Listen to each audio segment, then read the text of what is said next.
Well, here it comes.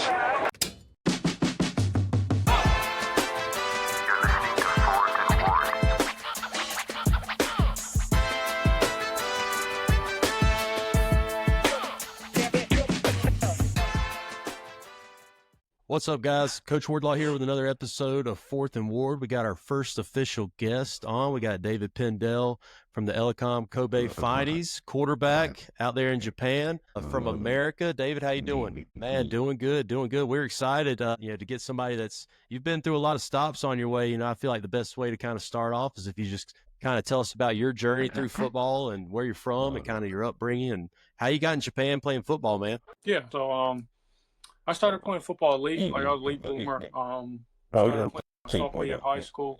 And for me, the whole process, like ever since I started football, it was never my dream to know my family would ever play football. It's just something, just try it out, and it ended up working for me. And I just continued to see how far it would take me.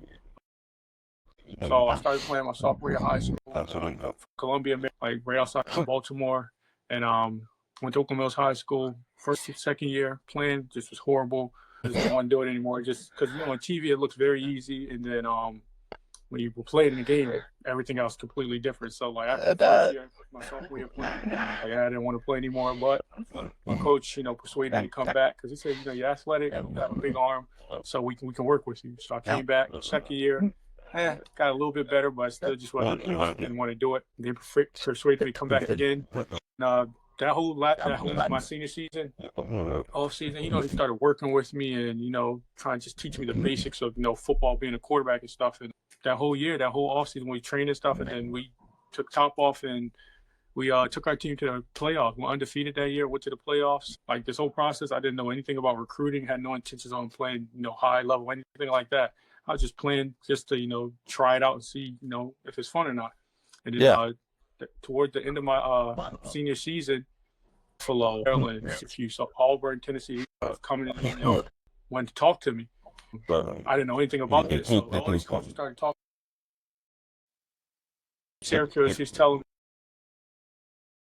even if we wanted to, you wouldn't be able to accept a Division I scholarship. So then I went home after that, did some research, and then my coach was telling me, like, Division I, these are like big time schools, like you go to school for free. And then he just started explaining like what a scholarship with Division I was to me. So then my thought process was like, if this is my third year playing football and I'm getting attention and stuff from like the biggest school, let's see where I can take me. So absolutely. So for me, when I was in high school, I was just passing to get by. I wasn't really trying to, do the best I can with my grades and stuff. I was just passing to, get by and, be on the team. So by the time my senior year ended, I didn't qualify, finished with like a 2.4. So I had a couple options, like you can go to a Division II school because Division schools are reaching out to me. Then Juco reached out to me, Lackawanna College, and they was like, if you go to Juco, this is fix your grades and still. So I was like, what?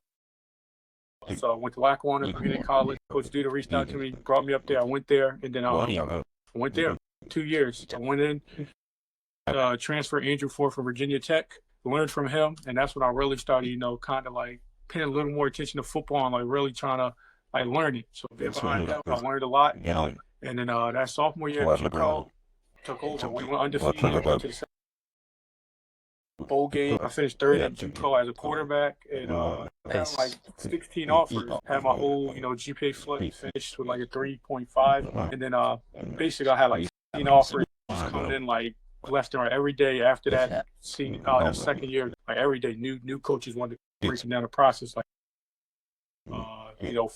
5 like that. So I narrowed it down. It was UConn, Temple, Coastal Carolina. Fell in love with Coastal Carolina. I liked everything about South Carolina. It was just peaceful. I love Myrtle Beach, man. Dirty Myrtle. Yeah. Perfect down there. The thing that stopped me from, really committing there was like they had just came up from D1AA. So this was the first year going into FBS. And I'm like, I want to play at the highest level. So I was like, I'm gonna just keep that right there. So then I went to Temple. My mom's side of the family's from Philly. My whole family's from like Philly area. And I've been in Philly a lot. And their football team was good, but the environment, being in the city, I'm just not a city guy. So Temple was just too rough for me. So I was like, then I went to UConn. Complete opposite. It was just peaceful, quiet and cut. Can't beat that slow pace of lifestyle. Exactly. It's like the perception I had of what college was like, the middle of nowhere in the woods, a big campus. It was not like the Temple was in the city. UConn was, kind of like just out in the cut, and it was just like a big campus and everything. So the one thing that helped me make my decision was I was talking to the coach from Temple. He actually had just came from Coastal Carolina. Coach Patton is the quarterback's coach. So he said, whether you like Temple, Coastal, UConn, wherever you want to commit, the easiest way to make a decision is if you take football away, you want to put yourself in an environment to learn and, get education. And that's simplified and easy for me. Like, Temple's out of there. So I already knew I wasn't going to Temple. So then UConn and Coastal. So UConn was D1. And they had some history of, having winning bowl games and everything. And then, position like they needed a quarterback to, they want to win. He was Rhett Last. Yeah. I used to like watching Cam Newton and Nick Marshall. And I'm just like, I kind of play like them. So it's like, this is perfect for me. They're going to run a lot of, zone read, spread the ball around, stuff like that. Yeah, UConn just was, they was a 1-9 team the year before. Coastal was just winning in the FCS. So it's just like, I'd rather go somewhere where I can, help a team and, see how good I truly am rather than just go on top of a winning program.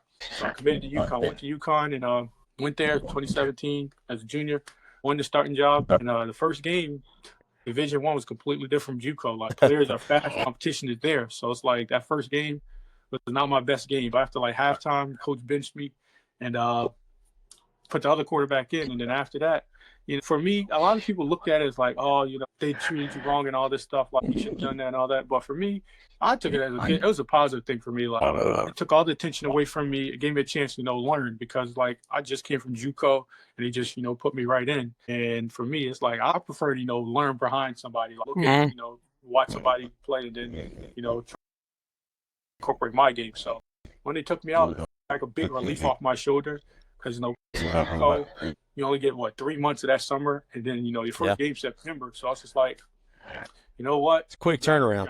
Yeah, you learn the offense. They expect you to play fast and stuff because no new coaching system and everything. They want to win. So when you took all that pressure off, there's a good chance for me to just, keep going to practice, learning from the starting quarterback, learning, football and learning, how Division I, how the speed is and everything. So it took up to I think week 7, starting quarterback got a concussion versus South Florida. It was my chance to get back in. Coach was already, I think it was 3 and 4, 3 and 5 at the times. My mindset was like, you know what? We have nothing to lose. So I went in there. My mindset was, just have fun. So when I went in there and I just changed my mindset to, just have fun. Went in, threw a touchdown. We lost, but I started feeling like myself again. So then the week after that, we played Central Florida. My mindset was just go have fun because we already 3-8 at the time or 3-7, whatever it was. And going in, having fun. Starting to let me run the ball, zone read, quarterback, and I threw a couple of touchdowns, threw a couple of picks. At the time I was just having fun, and my coaches, giving me that confidence, getting David's learning, he's getting better over the weeks. So then the last game of the season, Cincinnati, that was our last game. That was the game that kind of put me on ESPN. A lot of people started learning about me. That 2017 game. Playing Cincinnati, and it was 7-21 pretty much the whole game. Last 2 minutes. 2 minutes, we ended up scoring, so it's 14-21. So then 50 seconds, drive down the field. We driving down the field, 2-minute drill, connecting dots all the way down. So we get all the way down to the 10. I throw a fade, they call pass interference. So we get down to the 2-yard line. So it's 14-21. And we got one play. So we call up this mesh play. Everybody sprinting to the right, one receiver coming to the left. So I drop back, I get out the pocket, last second, throw it on the run, hit him. So it's 20-21. So we score. It's last second of the game, we tied the game up. So now it's like a hero because, drove down the field. This is my last game. It's each game I got better over those last 3 games. And then kicked the field goal. We missed it. So we lost. So I took it as a win for me because it was I just, those last 3 games, it's each week I just got better. And then this last game was okay, now it's boom, you're a competitor now. You can play Division I ball. I felt confident. So after that, the coach told me, Coach Lass was I'm proud of you. We got a lot to look forward to going to senior year and all this stuff. This offseason, let's work. And I got excited and everything. So I'm I'm going into the offseason confident. My body's healthy, not injured or nothing like that. Couple weeks later, last week, I got a new job at SMU. So we got a new coach. For me, running again, it's like, oh, he came for the Bears. So his offense was, pretty pro style. So, but the thing, he might have been the best thing that happened to me. So, and then Coach Dunn, who came from the Bears, and he brought me in, and we got to know each other that winter and everything. And he said, he watched a lot of my film. He said, "You don't know ball, do you?" And I was like, "I have nothing to hide." So I just told him, like, he's a straight shooter, ain't he? Yeah. So I was like, I wasn't gonna lie to him. I was just like, you know what? Yeah, I don't know football. I'm out there kind of just guessing and finding like my best, playmaker. He's like, yeah, I can tell. And he's like, well, it's a good thing because I want to work with you because I see a lot of potential in you. We got a lot of time before the season starts. Work with each other, get to know each other. So that whole offseason, invited me to his offices. He just basically teaching me football, like how to read coverage, how to read fronts, how to look for the nickels, leverage with the safety and stuff like that. That just, small stuff that, like, if I just knew this, to help my decision-making much faster. So that whole offseason, he just helped me. And then, putting the offense in, he just kept asking me, what do you like? How do you like to, play ball? And how do you like to start the game and stuff? He just got to learn about me. So that whole going to spring ball and summer, put the offense in. I just got so comfortable with the offense and with him teaching me football. Going to my senior year, we still went 1-9, but broke so many records. I rushed out there like 1,200. Oh, I saw you led the team in rushing. Yeah. So my senior year. As a quarterback, that's an impressive deal. Lead the team in rushing as a quarterback. I rushed for 1,200, threw for like, I think I had 20 touchdowns. And for me, I just, I was finishing my season. I have a successful, senior season at UConn, and then I can move on with life. Couple weeks into December after the season, NFL teams started calling me. Falcons, Chargers, Saints, Titans. So I'm starting to get all these calls from all these Falcons. My head coach started getting them. He started telling me. So then I signed with an agent. Once I got the agent, then the agent started telling me, hey, this team wants to talk to you. All these teams want to talk to you. So that's when it became a, oh, this is real. Like, this is reality to me. Now I might be going out. So, I'm starting to do the draft process and everything, do my training and everything. And then throughout that process, I'm training that spring, just training, getting ready for pro day and everything. And, I talked to probably 20 teams. Like, I talked to a lot of, so I'm like, yeah, I'm really about to go to the NFL. And talking to all these teams and stuff, all they kept saying is, watch your film, you look really good. How would you feel about playing receiver, punt return the ball and stuff? For me, I did not care about none of that. So I'm just like, if I can get an opportunity to go into the NFL, it's just something that worked out for me. I'm like, sure. And so I'm talking to all these teams. And then the thing that was the best thing for me was, a lot of people said the Ravens might pick a quarterback in the late round, behind Lamar Jackson and stuff like that. And I'm like, this is perfect because he runs the offense I ran in college, and like I'm from Maryland, that would be perfect. So then Ravens called me. They was like, we want to bring you in for a workout. So he brought me in a workout. It was me and the other quarterback, boy Trace McSorley from Penn State. We did a workout, and then the quarterback coach was telling me, we had a conversation. It's like, I know you see what we do with the Ravens. We're looking for a quarterback in the late round. We're gonna keep in touch. So my mindset was, he's about to draft me, pick me up. It's gonna be perfect. So I'm just training, getting ready to do my pro day. So pro day, talking to the Patriots and the Giants a lot. They wanted me to run some routes. I ran a couple routes. And then I got to throw the ball. And they was like, yeah, we've seen enough. You could throw the ball. So I'm just like, perfect. Had a good pro day. Draft day came and stuff. First day came, second day came, third day came. Didn't get drafted. So then I got called.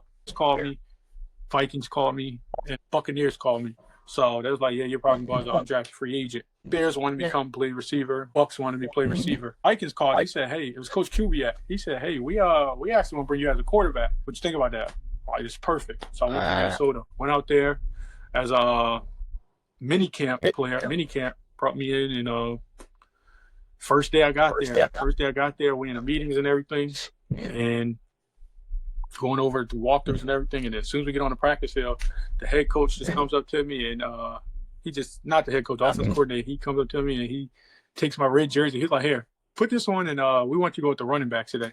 So, like, hey, I don't care. I'm just going to do it. Little switch up. Happy to be here. Yeah, exactly. So I went the running backs, and my first live rep was stretched to the left. I never took a handoff in my life. So when I try to go for the ball, I try to, actually take it, fumble. I got coach screamed at me, him out of there, help him out. And I just got so embarrassed because, I'm doing something I've never done before. I'm at the highest level making a fool of myself. And then throughout that whole week, I just, getting in the back of the line, trying to skip that. I was just like, I wasn't I was trying to get this over with. So then told my agent, I'm like, yeah, this is just not for me. Like, I can't do this. They won't take a playing running back. It's just not for me. A couple days later, Antoine Randall called me. He was the receivers coach with the Buccaneers at the time. He called me. He's like, well, we still got a spot for you down here in Tampa. So agent told me about it. He's like, okay. So went to Tampa the week after that. Yeah. Same thing. Went to Tampa. Since I already knew I was going to play receiver, I'm like, okay, trying to prepare for that. Went there, started catching the ball, running routes and stuff. Antoine Randall, his vision was, because he played in college as like a quarterback, but then a receiver, like kind of like Taysom Hill, like trying to move him around. That's how he kind of envisioned me. So it's like that's. So went there, always doing receiver drills and everything. Everything was good when it was on air. Everything was good, and they even had me catching punts. Everything's good on air. First live rep, I went against the first round draft pick in 1-on-1s. He's so tiny. I'm like, there's no way I can't beat this guy. He's so tiny. First play, it was a 1-on-1. I had a fade route. He just jammed me, walled me to the sideline, and I was like, oh yeah. That's all she wrote. This was not fun. I wasn't enjoying it, but about the whole week, I was just, trying I was actually trying that receiver. And then, unfortunately, they let me go. They was like, yeah, business decision, they moved on. I'm like, I get it. Totally fine. So then after that, I'm just like, I still want to play ball, but I know now I do not want to do anything. I want to play quarterback because everything else was just not fun. So I'm just training, working out, posting video and stuff. So then the agent reached out to him. He says, he see one of my video. He says, are you on like a CFL team or preseason roster, things like that? Why are you anywhere? And I say, I was with the Vikings Bucks for mini camp, but yeah, stopped talking to my agent, and yeah, now I'm just trying to look for an opportunity. He said, well, sign with me and we can get you in the CFL. What you think about that? I'm like, I don't know anything about the CFL. I did a little research. I'm like, hey, it's football. I can play quarterback. Sure. Signed with him a couple weeks later. He got me to Montreal. So I ended up going to Montreal, played up there, finished the season out up there as a backup behind Vernon Adams. I learned about the CFL, and it was good. It was the end of 2019, going into 2020, and they said, we want to bring you back next season and, see you really, compete and see how you can really do like a game setting, because I came in late and I was, just a backup. I was like, cool. So my mindset, going in 2020, looking forward to, going back to Canada. And then COVID happened. So COVID happened. Stopped talking to the CFL team, didn't hear anything from them all 2020. And then 2021 came. So then Quavo, the rapper, I don't know if you know him or not, but yeah. Well, yeah, absolutely.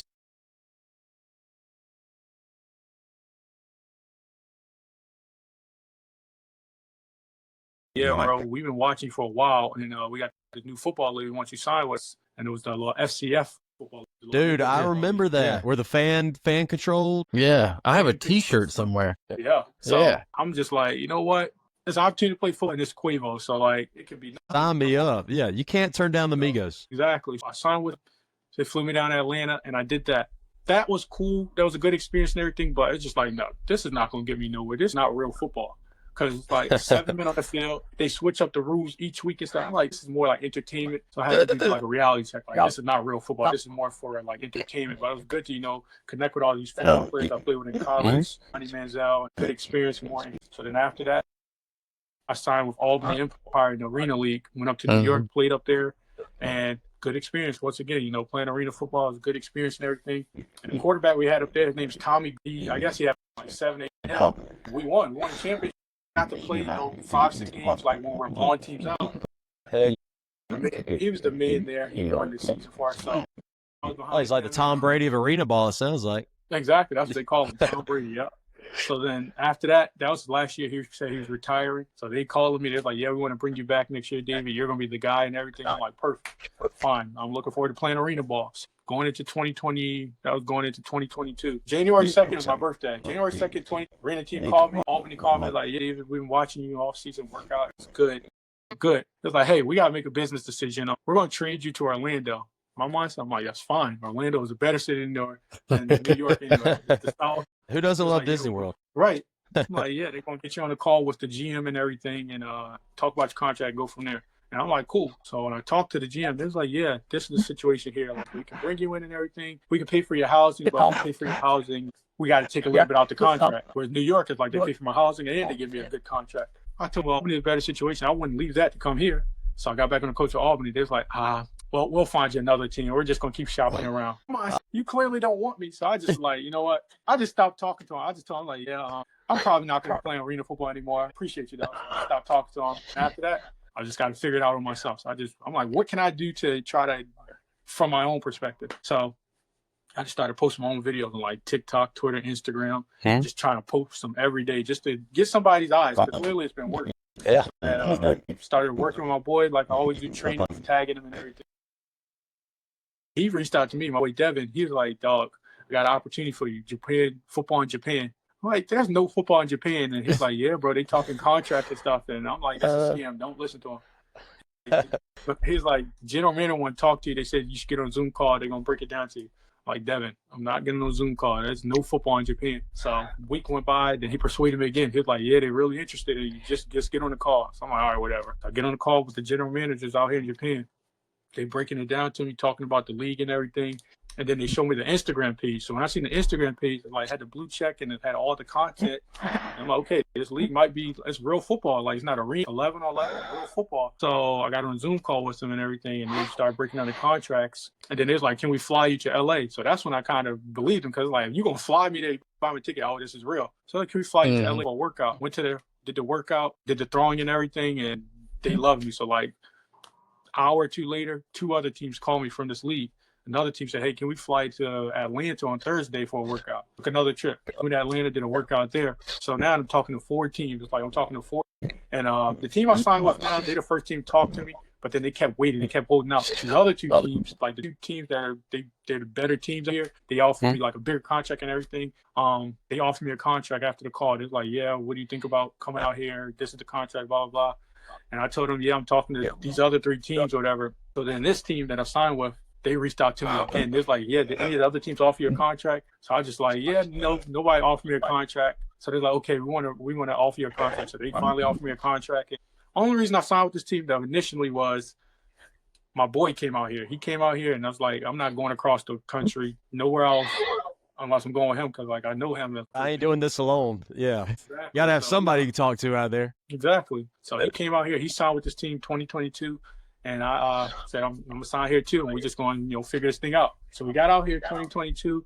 And I got out here. Like, I was impressed, like the way the league and everything is organized. A lot of support, a lot of fans and everything. And the biggest thing was real football. It's 11 on 11. It's just, the competition is not as competitive Division I, but it's competitive. The guys play hard out here. And it's legit 11 on 11 football. So, get back to, like 11 on 11 concepts, all that type of stuff, which is, what I like, what I've been studying and stuff. So after the 2022 season, took our team to the second round, all the way to the playoffs, and they haven't been to the playoffs in a while. So we took them there, and we lost to the team that won the championship in the second round. So then after that, he got to me like right after that last championship game.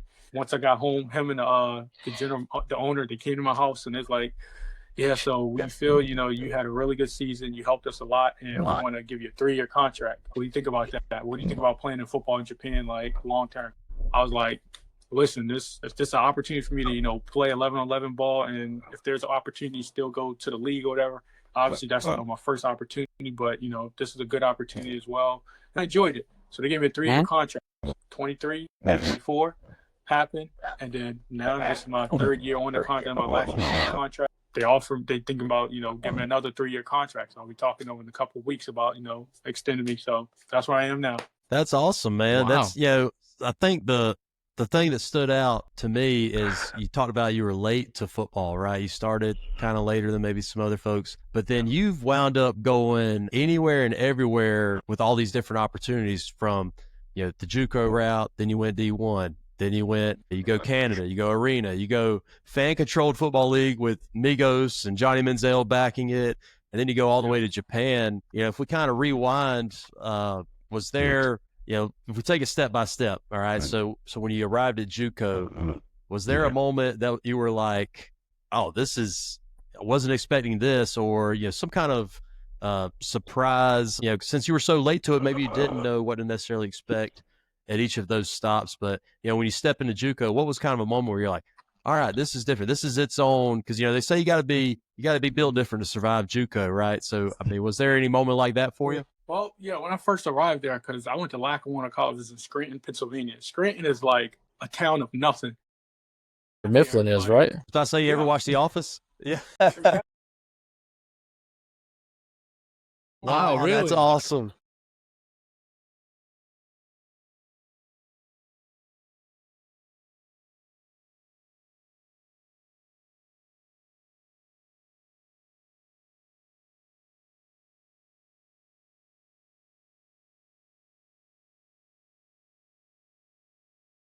Yeah. We had, it was 4 to a dorm. Our dorms are huge, so it was like 4 to a dorm. So it's like, I guess you get to college feel like living with people. We had a cafeteria, we had a facility, like we had a gym, room, and all this. And hey, for me, that don't sound too bad, man. Yeah. Yeah, you just hear some horror stories about Juco, and I don't know if you've seen the Netflix show Last Chance U. Yeah, I was about to say. I mean, how does that compare? I mean, is that just like off in its own world, or is that even remotely close to how?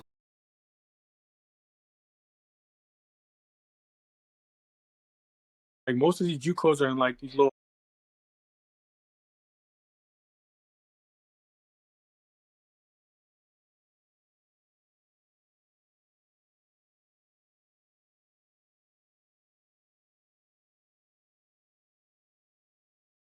Yeah.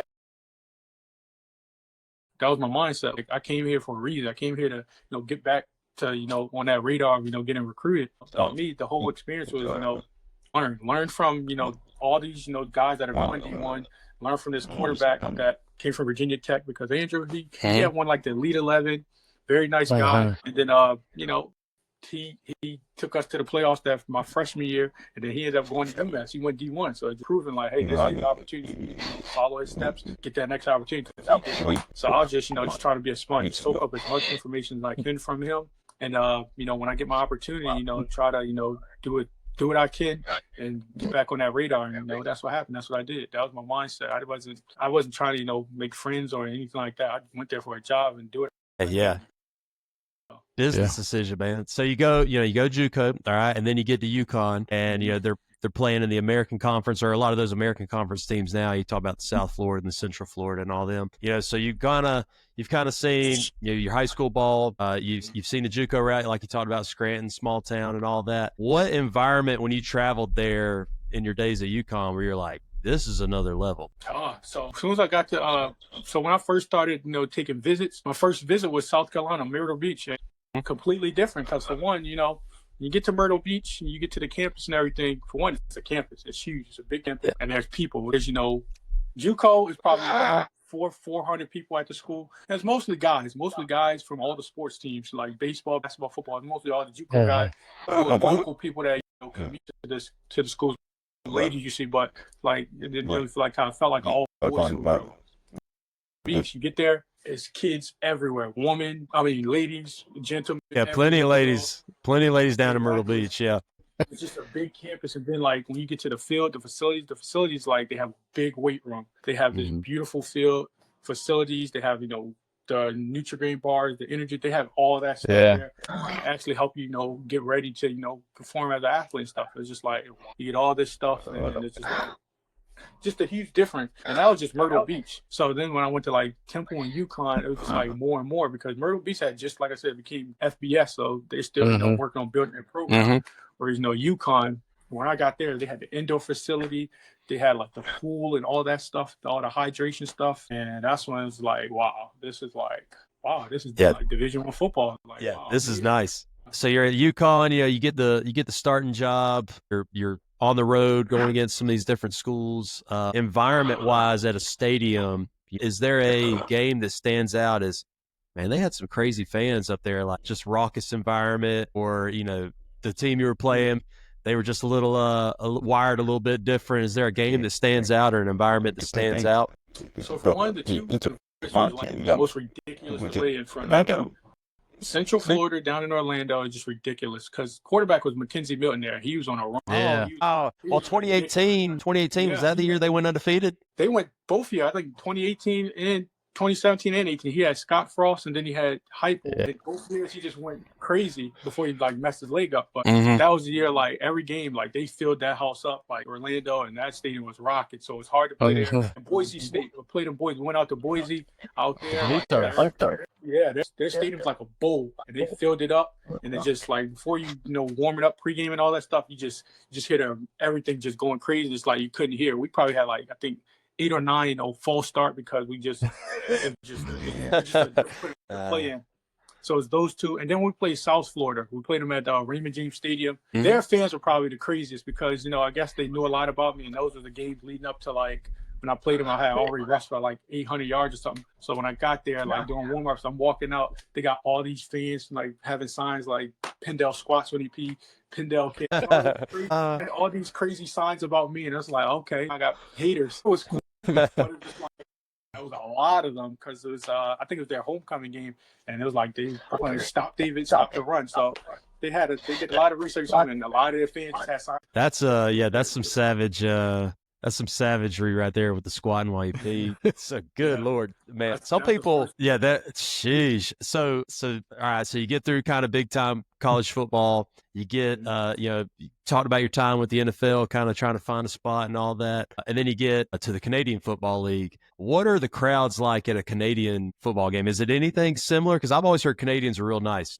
Their games were packed. We played at our home stadium was Olympia Park or something like that. It was like a university, like it was a college, but they filled that thing up. It was packed. And we played at nighttime. Those games was like the games I was there in Montreal. They packed those games, and their fans are very nice. They're very polite and stuff like that. But their fan base in Montreal, it was ridiculous. Like they packed that stadium because they were good. They was on the run. They was on the championship run and everything. So they had all the support that came from that city. Man, I got now. So speaking about fans, that perfect go right into your time with the fan-controlled league, because when you brought that up, I remember watching that, like when that first kind of popped out.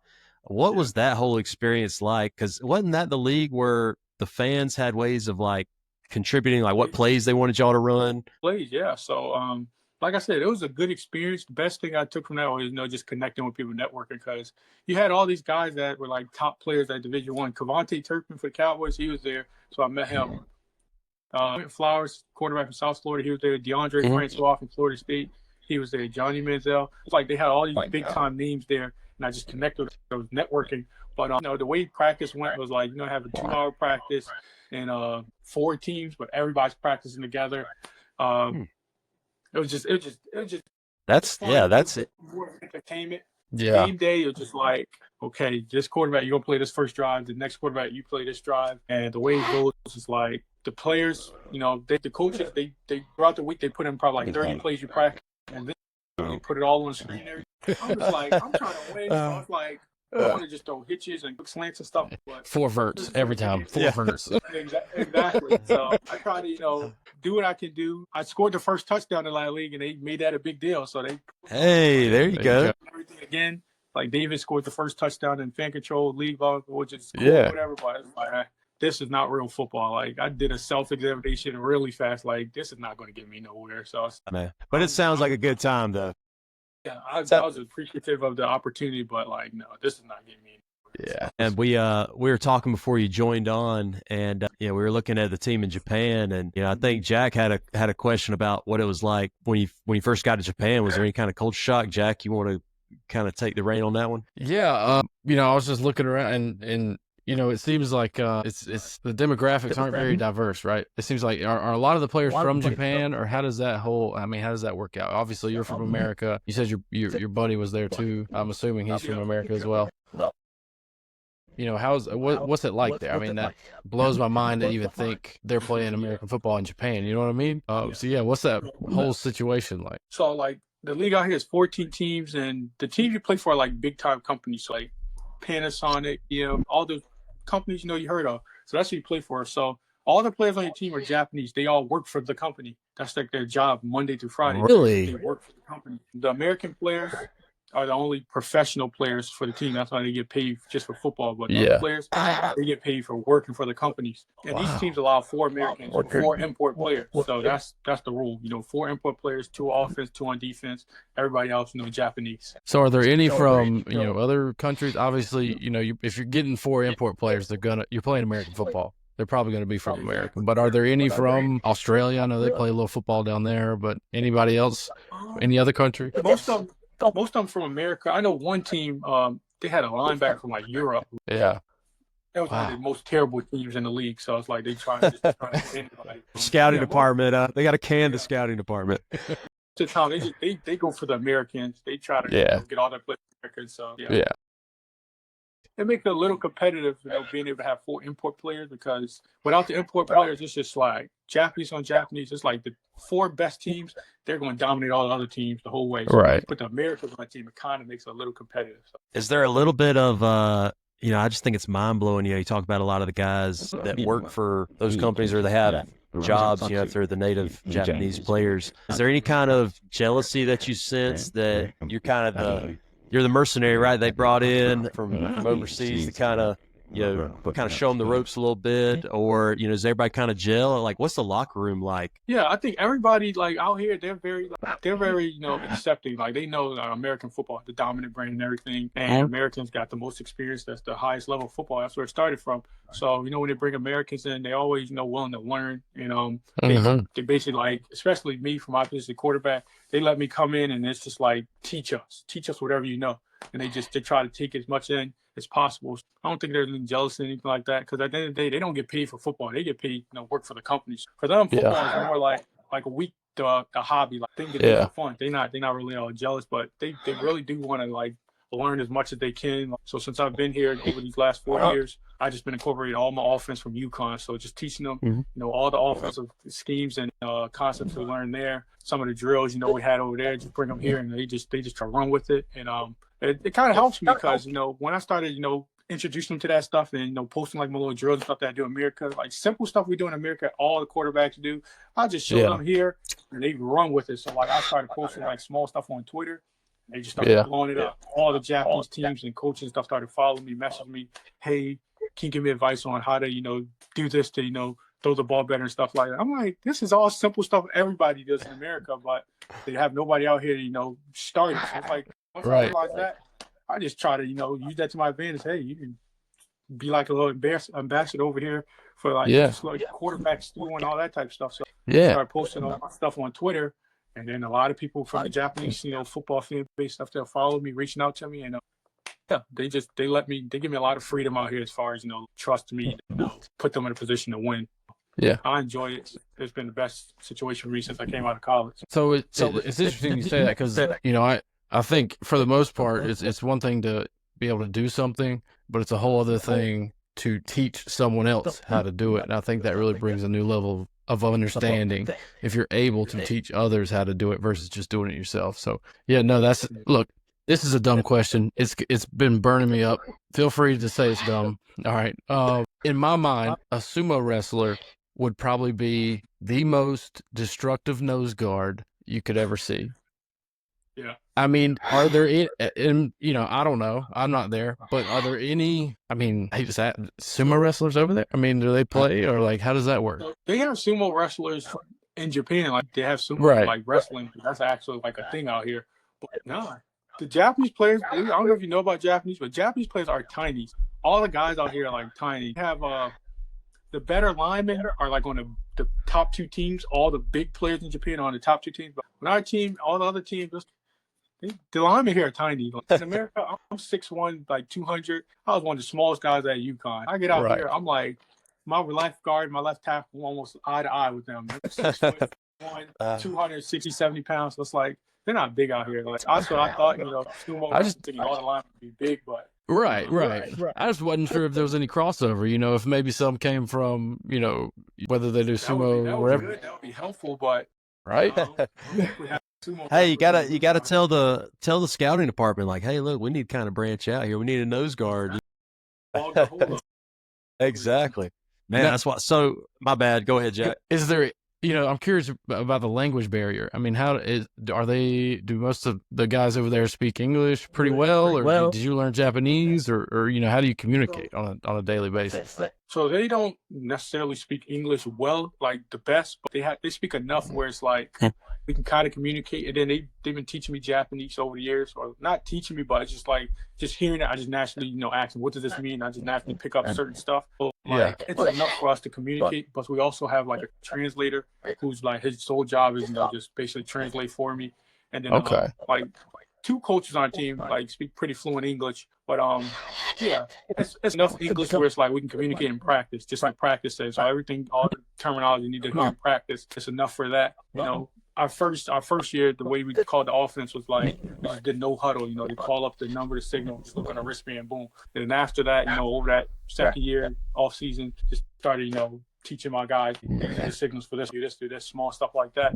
As we get to the line of scrimmage, we still go no huddle. I can just give them a signal, they understand what it means. Yeah, no, that's really cool. I was just curious because I coach high school football, and sometimes even if I had a wristband, it's hard to communicate with a kid, and they don't know what I'm talking about in English. You know what I mean? So I was curious how that kind of happens when you got two different languages kind of going there. But that's crazy. My biggest worry before I got out here, but when they told me about the wristbands, and it's like, hey, everybody got a number. You just look at the wristband. I just give the cadence, clap, go. It's like, oh, it's cool. Heck yeah, awesome. Well, we're talking about concerns, before you made the move out there, because you're moving halfway across the world, right? You're going from northeast of the United States, across the pond in the opposite way, the far west. What were some other concerns you had before you made the jump out there? The language barrier is probably the biggest concern, and just going to another country, because I've never had intentions on leaving America. I'm not a mean person, but I have no interest in going to other countries really. I'm completely fine being in America. So going to Japan, I didn't know anything about Japan. I just knew the flag was white with a red dot, and that's it.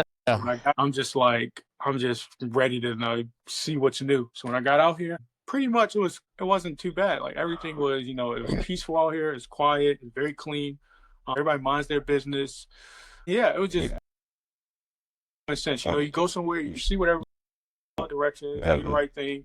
Yeah, don't be ignorant. So you see everybody else being quiet and stuff. Be quiet like everybody else. Everybody else is in the line. Be like, so if you can do that, it's you can make it. So that was the only thing. A lot of stuff is just common sense. Yeah, I just think one thing kind of in our conversation that I thought so awesome is that you haven't shied away from these opportunities that you've had that might take you to different countries, to different types of football, between arena, between the fan-controlled league and all that. And you're just grabbing all these opportunities by the horn. Whereas as a high school coach for me, I've got a lot of kids that it's D1 or bust. They think if they're not getting an attention from, some of the bigger schools in Texas or wherever, that it's not worth their time. But I think your story is a great testament that if it's what I'm passionate about, or if it's going to help me advance and get a college education or whatever the situation might be, I'm going to take advantage of those opportunities. I mean, we have some guys, we teach high school kids, coach high school kids. And obviously I do a little TikTok series, which seems like it's nothing but teenagers that watch it. If you had any advice for some of those teenagers, those young players out there, what would it be in terms of those opportunities after high school? Yeah, the biggest thing I would say is,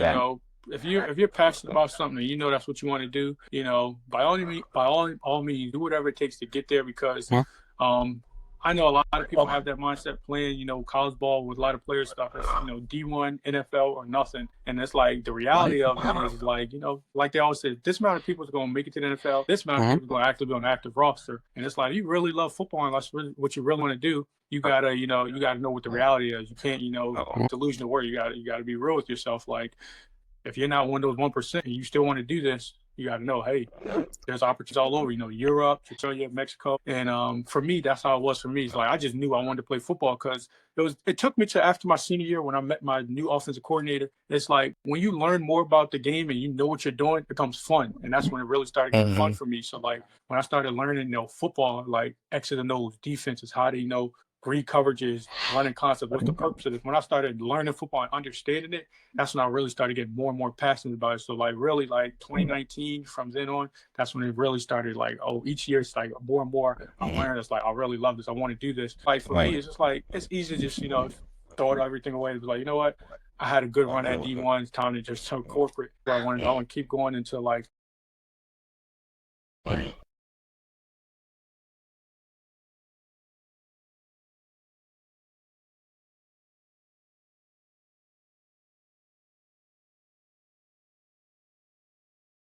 networking with people. Even when you take these opportunities, you never know who you come across, because when you network these people, your name goes around and stuff, and put a good word in for you, more opportunities. So the fun thing about this is when I went through Canada and the Arena League, as a coach I met, coach, he's a coach for the Defenders, DC Defenders, and he knew about me. So after my season last year, they called me, DC Defenders and St. Louis Battlehawks, the head coach Anthony Beck. They called me. They wanted to bring me in UFL, but And because they all said, they see me playing in Japan, but they said, they heard about me and they heard of what type of player I am, what type of person I am, like that type of player they want in our environment. And they offered me, they wanted to bring me in and everything, but I was just like, the contract I have here is just pretty good. And it's about yourself and the type of person you are, open up a lot more opportunities for you in the future. So you never know. So that's why I just say, know what you want to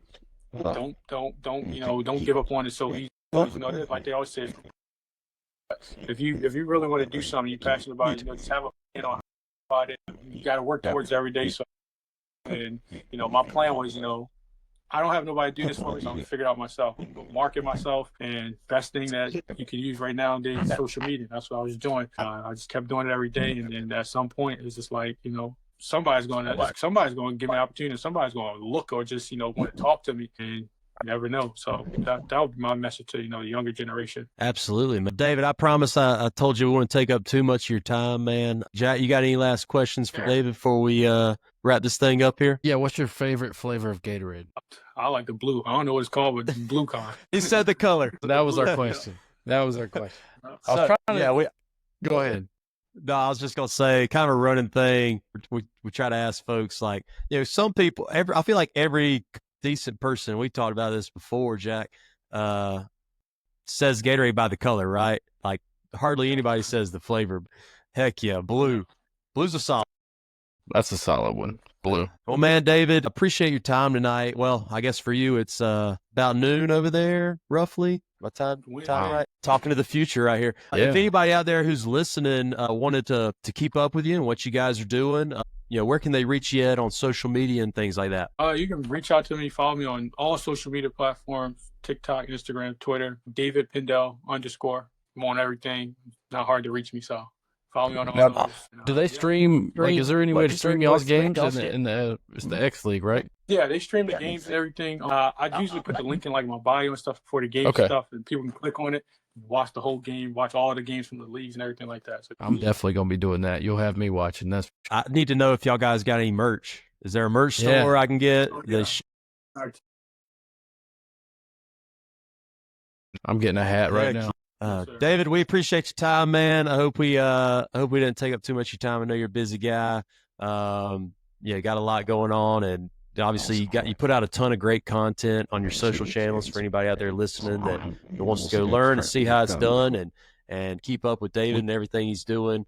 I know he'd appreciate that. David, once again, thank you for your time, man. Yeah, no problem. Once again, I appreciate y'all for reaching out and having me. Absolutely. Hope you have a good one, man. Nice to meet you, man. No problem.